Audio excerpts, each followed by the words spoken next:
नमस्कार दोस्तों, मैं दोबारा आपका स्वागत करता हूं सरस्वती एकेडमी के इस ऑनलाइन प्लेटफॉर्म पर। जैसा कि दोस्तों हमने अपनी पिछली वीडियो में देखा था, हम पढ़ रहे थे वर्ब एरर, और एक बहुत ही आसान बहुत ही अच्छा टॉपिक हमने वर्ब एरर पढ़ा। थोड़ा सा मैं 1 मिनट उसका ओवरव्यू आपको दे देता हूं कि हमने क्या क्या पढ़ा था। और मैं आपसे अनुरोध करूंगा कि जिन बच्चों ने पिछली वीडियो नहीं देखी है वो पिछली वीडियो देखकर ही शुरू करें, क्योंकि ये पूरे का पूरा टॉपिक पिछली वीडियो पर आधारित है। वर्ब एरर में हमने पढ़ा था कि 7 ऐसे पॉइंट हैं, अगर हमें वो याद हो जाते हैं तो हमारी वर्ब्स कभी भी गलत नहीं होंगी। जिसमें पहला पॉइंट था, एक वर्ब होती है बी, जिसकी फर्स्ट फॉर्म होती है is are am, second form होती है वाज वर, थर्ड फॉर्म होती है बीन, और इसके साथ प्रयोग होती है वर्ब की फोर्थ फॉर्म। दोस्तों बी के साथ थर्ड फॉर्म भी लगती है, लेकिन वो पैसिव वॉइस में यूज होती है। सेकंड हमने पढ़ा था कि हैज हैव हैड के साथ वर्ब की थर्ड फॉर्म का प्रयोग होता है। नेक्स्ट हमने पढ़ा था कि डू डज डिड के साथ वर्ब की फर्स्ट फॉर्म का प्रयोग होता है। नेक्स्ट पॉइंट हमने पढ़ा कि सेल विल के साथ हमेशा वर्ब की फर्स्ट फॉर्म का प्रयोग होता है। उसके बाद हमने पढ़ा कि मॉडल्स के साथ वर्ब की फर्स्ट फॉर्म का प्रयोग होता है, टू के साथ वर्ब की फर्स्ट फॉर्म का प्रयोग होता है, और प्रेपोजिशंस के साथ वर्ब की फोर्थ फॉर्म का प्रयोग होता है। आप एक बार उस वीडियो को देखने के बाद ही यहाँ आए। आज हम अपने टॉपिक को आगे बढ़ाते हैं और टॉपिक चल रहा है टेंस। देखिए दोस्तों, टेंस में अक्सर आपको पढ़ाया गया है कि टेंस हमारे 3 होते हैं और हमेशा शुरुआत होती थी प्रेजेंट से, लेकिन मैं पास्ट से शुरू कर रहा हूँ। पहला टेंस होता है पास्ट, उसके बाद है प्रेजेंट, और फिर है फ्यूचर। पहला टेंस है पास्ट, उसके बाद प्रेजेंट, और फिर है फ्यूचर। देखिए, हमें याद करना है कि किस टेंस से संबंधित कौन सी वर्ब होती है और किस टेंस से संबंधित कौन सा शब्द होता है। अगर हमें यह पता चल जाता है कि प्रेजेंट टेंस के लिए कौन सी वर्ब होती है, तो फिर बड़ा आसान हो जाएगा प्रेजेंट टेंस को आइडेंटिफाई करना, प्रेजेंट टेंस को पहचानना। और ऐसा नहीं है कि मैं आपको वही ट्रेडिशनल बातें बार बार बताता रहूं कि प्रेजेंट का अर्थ होता है वर्तमान और प्रेजेंट में 4 पार्ट होते हैं। बिल्कुल नहीं बताने वाला हूं। मैं बार बार इस बात को मना कर रहा हूं कि मैं आपको ट्रेडिशनल वे से नहीं पढ़ाऊंगा। देखिए दोस्तों, क्या होगा, सबसे पहले मैं आपको बताना चाहता हूं कि इंग्लिश में शुरुआती दौर में वर्ब की केवल 2 फॉर्म होती थी। जब अंग्रेजी भाषा की शुरुआत हुई, ओल्ड इंग्लिश जिसको हम कहें, उस समय वर्ब की 2 ही फॉर्म होती थी, वर्ब की फर्स्ट फॉर्म और वर्ब की सेकंड फॉर्म। ऐसा क्या था कि अंग्रेज केवल वर्ब की 2 फॉर्म में ही काम चला पा रहे थे, और फिर क्या जरूरत पड़ी कि उन्होंने वर्ब की तीसरी फॉर्म बनाई, उन्होंने वर्ब की थर्ड फॉर्म बनाई। देखिए, अंग्रेजों ने शुरुआती दौर में सोचा कि हमारे पास 3 टेंस हैं, प्रेजेंट, पास्ट और फ्यूचर, और तीनों के लिए कोई ना कोई वर्ब हमें चाहिए। तो प्रेजेंट के लिए उन्होंने निर्धारित किया वर्ब की फर्स्ट फॉर्म को, पास्ट के लिए उन्होंने बनाया वर्ब की सेकंड फॉर्म को, और फ्यूचर के लिए अलग से एक शब्द बनाया सेल विल, जिसके साथ हमेशा लगती है वर्ब की फर्स्ट फॉर्म। प्रेजेंट के लिए उन्होंने बनाया वर्ब की फर्स्ट फॉर्म, पास्ट के लिए बनाया वर्ब की सेकंड फॉर्म, और फ्यूचर के लिए उन्होंने बनाया सेल विल प्लस वर्ब की फर्स्ट फॉर्म। उनका काम चलता जा रहा था। वो प्रेजेंट में बातें कर पा रहे थे, वो पास्ट में बातें कर पा रहे थे, वो फ्यूचर में बात कर पा रहे थे। दोस्तों, मैं आपको बताऊं, हमारे समाज में भी ऐसा कहा जाता है कि अगर किसी को टेंस आ गए तो उसको सब कुछ आ गया। हमारे बड़े बुजुर्ग ये बात बोलते हैं। अगर मैं टेंस को एक टॉपिक कहूं, अगर मैं टेंस को ग्रामर का एक हिस्सा कहूं, तो यह बात बिल्कुल गलत होगी, क्योंकि टेंस ग्रामर का 5-10% ही कवर करते हैं। लेकिन अगर मैं ये कहूं कि टेंस जीवन है, क्योंकि जीवन में 3 ही कड़ी होती है, 3 ही फेज होते हैं। पहला फेज है पास्ट, जो हमने जी लिया है। दूसरा फेज है प्रेजेंट, जो हम जी रहे हैं, और तीसरा फेज है फ्यूचर, जो अभी आगे आएगा। अगर हमें पास्ट में बातें करनी आती हैं, अगर हमें प्रेजेंट में बातें करनी आती हैं, और अगर हम फ्यूचर में बात कर पाएंगे, तो इसका मतलब हमें सब कुछ आ गया भाषा के अंदर। तो जो बड़े बुजुर्ग बोलते थे उस टेंस का मतलब होता था ये जीवन, और अंग्रेजों ने भी सोचा कि हां जीवन यापन हो जाएगा प्रेजेंट से, पास्ट से, फ्यूचर से। लेकिन फिर उनके सामने एक समस्या उत्पन्न हुई। देखिए दोस्तों, प्रेजेंट, फ्यूचर और पास्ट। मान लीजिए कि प्रेजेंट के लिए मैं लिख देता हूं यहां 15 मार्च, कि 15 मार्च प्रेजेंट है। तो फ्यूचर क्या होगा? 16 मार्च। पास्ट क्या होगा? 14 मार्च। अगर प्रेजेंट 15 मार्च है, अगर प्रेजेंट 15 मार्च है तो फ्यूचर होगा 16 मार्च, पास्ट होगा 14 मार्च। अभी मान लीजिए कि 9 बजे हैं।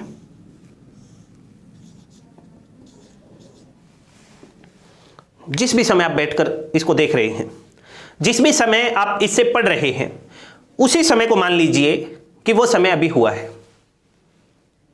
अभी 9 बजे है। तो वास्तव में आपको यह लगेगा कि 9 बजे प्रेजेंट है। तो एक समस्या आपके सामने उत्पन्न होगी कि आज के दिन की शुरुआत तो हुई, यानी 15 मार्च की। मैं आज के दिन की बात नहीं कर रहा हूं, मैं जो एग्जाम्पल लिया है 15 मार्च, मैं उसकी बात कर रहा हूं कि 15 मार्च की शुरुआत तो हुई 12 बजे से, और 15 मार्च खत्म भी होगा 12 बजे, और अभी समय हुआ है 9 बजे। आपको ये 9 बजे प्रेजेंट दिखता है। देखिए दोस्तों, जो समस्या आपके सामने अभी 5 मिनट में आई है या आएगी, और उसका समाधान आपके पास अगली 2 मिनट में होगा, उस समाधान को ढूंढने में अंग्रेजों को 500 साल लग गए। ओल्ड इंग्लिश से मॉडर्न इंग्लिश में आते आते वर्ब की 2 फॉर्म से वर्ब की 3 फॉर्म तक पहुंचते पहुंचते अंग्रेजों को 500 साल लगे, और आपको 5 मिनट लगेंगी। बड़े ध्यान से देखिए, अगर मैं कहूं कि आज 12 बजे से लेके और 9 बजे तक का समय, ये तो आप लोग बिता चुके हो, और अगर ये समय बिता चुके हो तो आपका मन एक विडंबना में होगा, आपके मन में एक चिंता होगी कि मैं इसको पास्ट कहूं या प्रेजेंट कहूं, क्योंकि आज का पूरा दिन प्रेजेंट है। आपने अभी बोला है कि 15 मार्च क्या है? प्रेजेंट है। और अगर 15 मार्च प्रेजेंट है तो फिर आप इसको पास्ट बोल कैसे सकते हो? आप कैसे कह सकते हो कि 9 बजे से पहले का जो समय है वो पास्ट हो गया? यही समस्या अंग्रेजों के सामने भी थी। उनके सामने समस्या थी कि वो इस वाले शब्द को पास्ट कह भी नहीं सकते, और पास्ट कहना भी पड़ता था। तो उन्होंने इस समस्या का एक समाधान निकाला, और इस समस्या का समाधान एक ऐसे शब्द से निकाला कि हम शब्द भी बनाएंगे, हम पास्ट भी कहेंगे, और पास्ट होगा भी नहीं। उन्होंने इसके लिए एक शब्द का प्रयोग किया, और वो शब्द है परफेक्ट। और देखिए, जैसे ही परफेक्ट बनाया तो उसके लिए एक नई वर्ब की फॉर्म बनाई, जिसको कहा जाता है वर्ब की थर्ड फॉर्म। यानी परफेक्ट वो पास्ट है जिसको आप पास्ट कहेंगे भी नहीं, और वो पास्ट है भी। दिन के किसी भी समय में कोई एक पार्टिकुलर पॉइंट निर्धारित कर लीजिए और उसको वर्तमान मान लीजिए, उससे पहले का जो समय होगा वो क्या होगा? परफेक्ट। लेकिन वो होगा प्रेजेंट का परफेक्ट। अगर यही स्थिति पास्ट में चली जाए तो वो होगा पास्ट का परफेक्ट। अगर यही स्थिति फ्यूचर में चली जाए तो वो होगा फ्यूचर का परफेक्ट। क्योंकि वास्तव में हमारा मन वर्तमान तो उसे कहता है जो समय अभी चल रहा है दोस्तों, हालांकि वो पूरी तरह से वही वर्तमान नहीं होता। मैं आपको एक चीज और बताता हूं।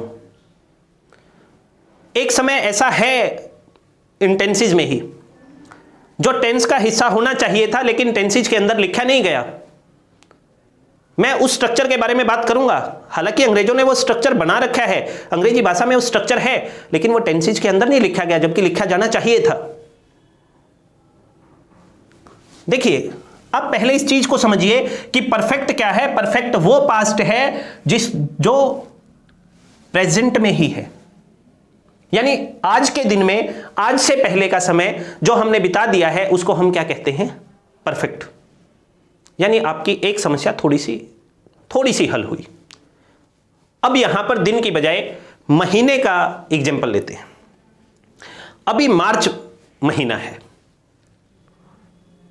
यानी मार्च आपके लिए क्या हुआ? प्रेजेंट। और मार्च में आपने 14 दिन बिता दिए हैं। मार्च में अगर आपने 14 दिन बिता दिए हैं तो ये उस प्रेजेंट का ही क्या हो गया? पास्ट। और प्रेजेंट का ही पास्ट हो गया तो आप उसको पास्ट नहीं कहोगे बल्कि क्या कहोगे? Present perfect. अगर मैं ये कहूं कि प्रेजेंट है हमारे लिए ये वर्ष, प्रेजेंट है 2021,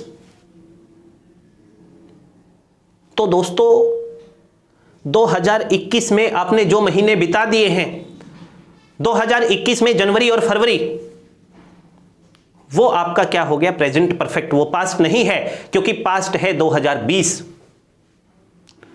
क्या सीधे शब्दों में यह कहा जा सकता है कि प्रेजेंट परफेक्ट वो समय होता है जो प्रेजेंट जिसको आप प्रेजेंट मानते हो, जो समय अभी चल रहा है, उसका नजदीकी जो पास्ट होता है उसको प्रेजेंट परफेक्ट कहा जाता है।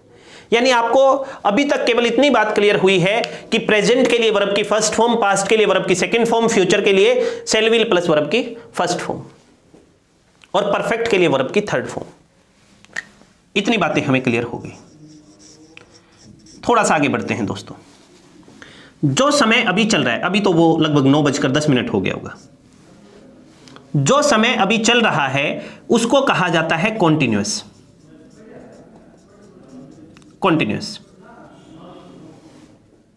और इस कॉन्टिन्यूअस के लिए होती है वर्ब की फोर्थ फॉर्म, कॉन्टिन्यूअस। अब देखिए, बड़ा गौर करने की बात है। आपको वर्ब पता चल गई, प्रेजेंट के लिए वर्ब की फर्स्ट फॉर्म। इसका अर्थ पता है क्या है? कि अगर कोई भी सेंटेंस ऐसा है जिसमें सब्जेक्ट के तुरंत बाद कोई ना कोई वर्ब की फर्स्ट फॉर्म लिखी हुई है, इसका मतलब वो सेंटेंस हमारा प्रेजेंट में है। अगर किसी भी सेंटेंस में सब्जेक्ट के तुरंत बाद वर्ब की सेकंड फॉर्म लिखी हुई है तो वो सेंटेंस हमारा किस में है? पास्ट में है। ऐसे मैं बोलता रहूंगा तो शायद नहीं समझ आएगा। मैं एग्जांपल्स लिखता हूं, आप एग्जांपल से समझिए। मैंने लिखा आई रीड ए बुक। मैंने लिखा ही रीड्स ए बुक। मैंने लिखा ही प्लेड क्रिकेट। एक आध और एग्जाम्पल लिख लेते हैं। He has played cricket. देखिए, यहां पर यह वर्ब की फर्स्ट फॉर्म है, सेकंड भी हो सकती है, लेकिन हम इसको सेकंड तब तक नहीं मानेंगे जब तक यहां सेंटेंस के अंदर कोई ऐसा शब्द नहीं है जो पास्ट को डिनोट कर दे, पास्ट के बारे में बता दे। जब तक हम उसको क्या मानेंगे कि यह वर्ब की फर्स्ट फॉर्म है। यहां पर भी यह वर्ब की फर्स्ट फॉर्म है, फर्स्ट के साथ एस या ईएस। यहां यह वर्ब की सेकंड फॉर्म है। आपके मन में एक डाउट चलेगा कि सर ये प्लेड जो है, जो यहां आपने लिख दिया, ये थर्ड फॉर्म भी तो हो सकती है। तो मैं उस डाउट को क्लियर कर देता हूं। कभी भी सेकंड नंबर पर, सेकंड नंबर का मतलब सब्जेक्ट के तुरंत बाद, थर्ड फॉर्म का प्रयोग नहीं होता। सब्जेक्ट के तुरंत बाद या तो फर्स्ट फॉर्म आ सकती है या फिर सेकंड फॉर्म आ सकती है। अगर मैं सेकंड नंबर की बात कर रहा हूं तो थर्ड फॉर्म नहीं आ सकती। बात क्लियर है सभी को? अब देखो बड़े ध्यान से, यहां पर यह है वर्ब की फर्स्ट फॉर्म। जिन्होंने मेरी पिछली वीडियो देखी है उसमें मैंने स्पष्ट बताया था कि एक वर्ब होती है हैव, जिसकी फर्स्ट फॉर्म होती है हैज हैव। और अभी मैंने बताया कि अगर सब्जेक्ट के तुरंत बाद वर्ब की फर्स्ट फॉर्म है तो इसका अर्थ है कि हमारा सेंटेंस किस टेंस में है? प्रेजेंट टेंस में है। अगर मैं आपसे पूछूं कि इस सेंटेंस का टेंस क्या है तो आप बड़े आसानी से बता सकते हो कि इसका टेंस है प्रेजेंट सर। आप इसमें भी बता सकते हो कि सर इसका टेंस भी क्या है? प्रेजेंट। आप इसमें बता सकते हो सर इसका टेंस क्या है? पास्ट। और आप इसमें भी बता सकते हो कि इसका टेंस क्या है, दोबारा से फिर प्रेजेंट। अब बताइए, क्या प्रेजेंट पास्ट को अलग अलग समझ पा रहे हैं? जरूर बताएं मुझे कमेंट करके। एक और बात मैं लिखता हूं दोस्तों, देखो ध्यान से, सब कुछ एग्जाम्पल से सीखेंगे। अब बड़ी आसानी से पहचान पाएंगे कि हमारा कौन सा सेंटेंस प्रेजेंट में है, कौन सा पास्ट में है, कौन सा फ्यूचर में है। सबसे पहले यही पहचानना सीखना है। मैंने यहां पर लिख दिया ही इज प्लेइंग क्रिकेट। मैंने यहां पर लिख दिया ही हैज रिटन लेटर। मैंने यहां पर लिख दिया ही has been dancing since morning.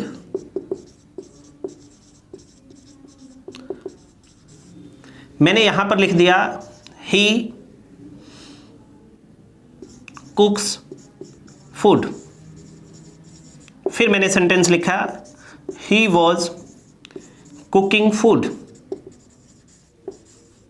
फिर मैंने सेंटेंस लिखा ही हैड ईटन मील। ये मैंने आपके सामने लिख दिया।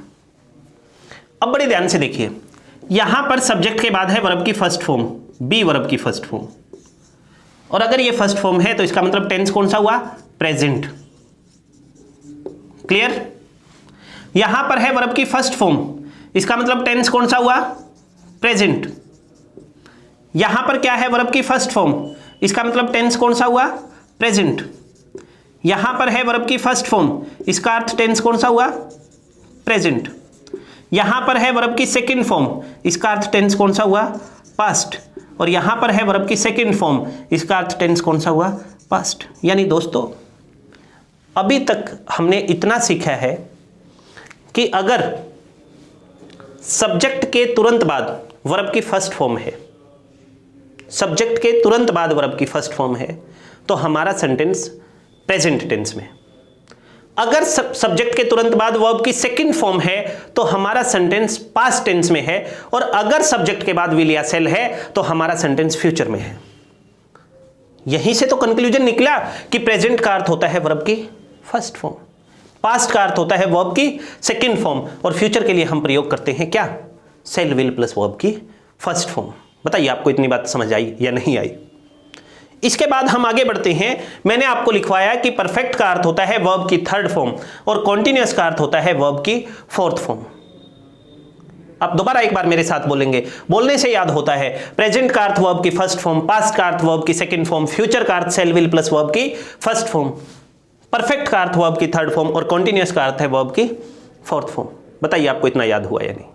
आप इन सब चीजों को वीडियो को पॉज करके और आसानी से नोट कर सकते हैं। आगे बढ़ते हैं दोस्तों। आई नीड सम स्पेस, कुछ स्पेस की जरूरत पड़ेगी, इसलिए मैं इसको रब कर रहा हूं। अब देखिए बड़े ध्यान से, आगे समझने के लिए एक छोटा सा एग्जांपल और लेते हैं। देखिए, हम एक फैक्ट्री में चले गए।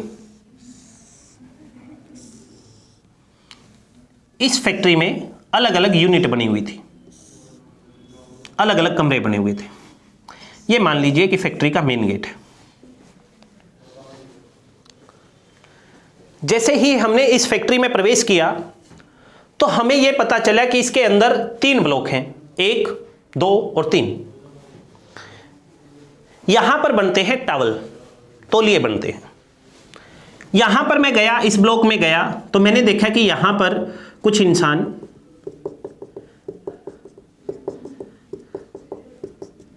अपने काम में लगे हुए थे, ये काम कर रहे थे। इनका काम जो है वो जारी था। काम क्या था इनका? जारी था। और जैसे ही इनका काम जारी था तो मैं समझ गया कि ये क्या है, कॉन्टिन्यूअस। उसके बाद मैं यहां से गया दूसरे ब्लॉक में। वहां जाके देखा मैंने कि कुछ आदमी बड़े आराम से बैठे हुए थे। इसका मतलब उनका काम पूरा हो चुका था, और पूरा हो चुका था तो ये हो गया परफेक्ट। लेकिन इस फैक्ट्री के नियम के हिसाब से अगर किसी को कॉन्टिन्यूअस से परफेक्ट की तरफ जाना है तो उसको पहले इस ब्लॉक में विजिट करना पड़ेगा। इस ब्लॉक का मतलब है कि यहां पर कुछ इंसान ऐसे थे जिनका कुछ काम पूरा हो गया था और कुछ काम जारी है, यानी इस वाले ब्लॉक को कहा गया परफेक्ट कॉन्टिन्यूअस। अब मैं आपको एक छोटी सी बात बताता हूं दोस्तों, हमारे मन में ना अक्सर एक डाउट होता है कि हम पहचानेंगे कैसे। मैं आपको बताता हूं कैसे पहचानेंगे। कॉन्टिन्यूअस का अर्थ होता है कि हम किसी काम को कर रहे हैं। परफेक्ट का मतलब होता है कि हम किसी काम को कर चुके हैं, और परफेक्ट कॉन्टिन्यूअस का मतलब होता है कि काम का कुछ हिस्सा पूरा हो गया है और कुछ हिस्सा हम अब भी कर रहे हैं। तो कुछ हिस्सा हम अब भी कर रहे हैं। अब देखिए बड़े ध्यान से, कॉन्टिन्यूअस का मतलब है कि काम जारी है, परफेक्ट का अर्थ है कि काम पूरा हो चुका है, और परफेक्ट कॉन्टिन्यूअस का अर्थ है कि काम का कुछ हिस्सा पूरा हो चुका है और कुछ हम अब भी कर रहे हैं। तो कॉन्टिन्यूअस में और परफेक्ट कॉन्टिन्यूअस में अंतर क्या हुआ? मैं खाना खा रहा हूं, यह कॉन्टिन्यूअस है, और मैं 2 घंटे से खाना खा रहा हूं, यह परफेक्ट कॉन्टिन्यूअस है। यानी एक ही अंतर है और वो अंतर है समय का। अगर किसी सेंटेंस में समय का प्रयोग किया गया है, समय बताया गया है कि मैं कितनी देर से कर रहा हूं, तो वो है परफेक्ट कॉन्टिन्यूअस, और अगर समय नहीं बताया गया तो वो है कॉन्टिन्यूअस। 2 वाक्य फिर बोलते हैं। राम पढ़ रहा है और राम 2 घंटे से पढ़ रहा है। वह दौड़ रहा है और वह 2 घंटे से दौड़ रहा है। वह नाच रहा है और वह 2 घंटे से नाच रहा है। आप पढ़ रहे हैं और आप 15 मिनट से 20 मिनट से पढ़ रहे हैं। अंतर यही है बस, कॉन्टिन्यूअस में और परफेक्ट कॉन्टिन्यूअस में। एक लास्ट पॉइंट और उसके बाद फिर मिलेंगे दोस्तों अगली वीडियो में। और लास्ट पॉइंट को बड़े ध्यान से देखना। लास्ट पॉइंट, इसी फैक्ट्री के अंदर एक ब्लॉक ऐसा है जहां पर कुछ इंसान, आपको जब भी कभी गए हैं आप फैक्ट्री? देखिए, फैक्ट्री जाने की नौबत ना पड़े तो अच्छा है, क्योंकि मैं कामना करूंगा परमात्मा से, सरस्वती माता से, कि आप लोगों को अच्छी गवर्नमेंट जॉब मिले, और इसमें हमारा जो रोल होगा हम पूरी तरह से निभाएंगे।